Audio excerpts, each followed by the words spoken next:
بسم اللہ الرحمن الرحیم۔ ناظرین، آج کا 5واں اور آخری ویلاگ 131 پیج ہے، یعنی 131 نمبر پیج ہے، اور معمولات خطبہ یعنی خطبہ کے معمولات کیا تھے، خطبہ کیسے دیتے، کب دیتے۔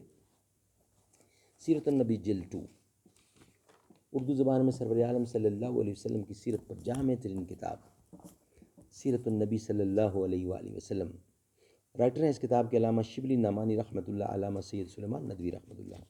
بسم اللہ الرحمن الرحیم، الحمد للہ رب العالمین والصلاة والسلام علی رسولہ محمد وعلی آلہ واصحابہ اجمعین۔ ناظرین، آج کا 5واں ویلاگ ہے معمولات خطبہ، اس کا ہیڈنگ ہے صفحہ 131 ہے 131۔ وعظ و پند اور ارشادات و ہدایات کے لیے آپ اکثر خطبہ دیا کرتے تھے، بالخصوصاً جمعہ کے لیے تو خطبہ لازمی تھا۔ جمعہ کے خطبات میں معمول یہ تھا کہ جب لوگ جمع ہو جاتے تو آپ نہایت سادگی کے ساتھ گھر سے نکلتے، مسجد میں داخل ہوتے اور لوگوں کو سلام کرتے، پھر ممبر پر تشریف لے جاتے تو لوگوں کی طرف رخ کر کے سلام کرتے اور اذان کے فوراً بعد خطبہ شروع کر دیتے۔ پہلے ہاتھ میں ایک عصا ہوتا تھا، لیکن جب ممبر بن گیا تو ہاتھ میں عصا لینا چھوڑ دیا۔ خطبہ ہمیشہ نہایت مختصر اور جامع ہوتا تھا۔ فرمایا کرتے تھے کہ نماز کا طول اور خطبے کا اختصار آدمی کی تفقہ کی دلیل ہے۔ جمعہ کی خطبہ میں عموماً سورۃ فلق پڑھتے تھے، یعنی سورۃ فلق میں نے غلط پڑھا ہے، سورۃ قاف یعنی 2 نقطوں والی قاف۔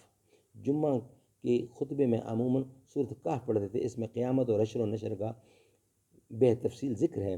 خطبہ ہمیشہ حمد خداوندی کے ساتھ شروع کرتے تھے۔ اکثر اثناء خطبہ میں کوئی کام پیش آ جاتا تو ممبر سے اتر کر اس کو کر لیتے، پھر ممبر پر جا کر خطبہ کو پورا فرماتے۔ ایک دفعہ آپ خطبہ دے رہے تھے، اسی حالت میں ایک آدمی نے آ کر کہا، یا رسول اللہ، میں مسافر آدمی ہوں، اپنے دین کی حقیقت سے ناواقف ہوں، اس کے متعلق پوچھنے آیا ہوں۔ آپ ممبر سے اتر آئے، ایک کرسی رکھ دی گئی، اس پر بیٹھ گئے اور اس کو تعلیم و تلقین کی، پھر جا کر خطبہ کو پورا کیا۔ ایک بار آپ خطبہ دے رہے تھے، امام حسین رضی اللہ سرخ کپڑے پہنے ہوئے مسجد میں آ گئے، چونکہ بچپن کی وجہ سے لڑکھڑاتے آتے تھے۔ حضور اکرم نے دیکھا، ضبط نہ کر سکے، ممبر سے اتر آئے اور گود میں اٹھا لیا اور یہ آیت پڑھی، انما اموالکم و اولادکم فتنۃ۔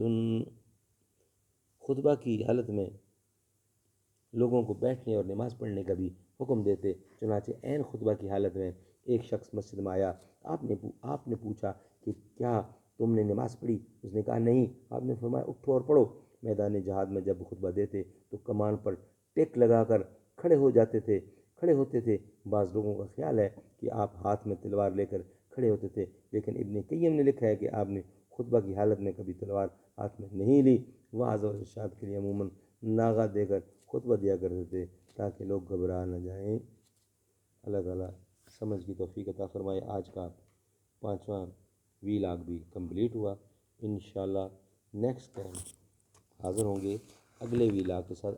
آج 5واں ویلاگ اس کے کمپلیٹ ہو گئے۔ ناظرین، یہ سیرت النبی کی کتاب انشاءاللہ پہلی جلد ہے، پھر دوسری پہ آئے ہوئے ہیں، ساری جلدیں پڑھیں گے، سب آپ تک پہنچائے جائیں گے۔ مدنی مصطفیٰ ہمارے کیسے اٹھتے تھے، کیسے بیٹھتے تھے۔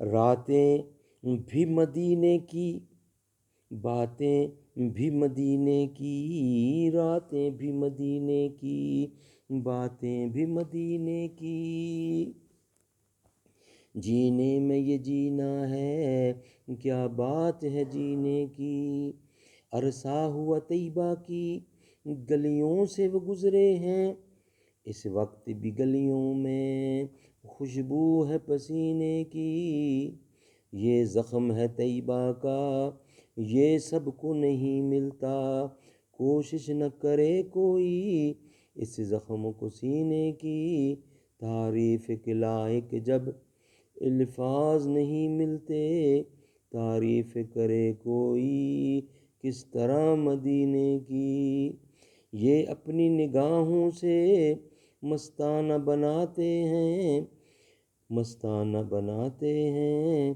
دیوانہ بناتے ہیں، زحمت ہی نہیں کرتے میں خار کو سینے کی، زحمت ہی نہیں دیتے میں خار کو سینے کی، ہر سال بلاتے ہیں مرزا کو مدینے میں، سرکار جگاتے ہیں تقدیر کمینے کی۔ السلام علیکم۔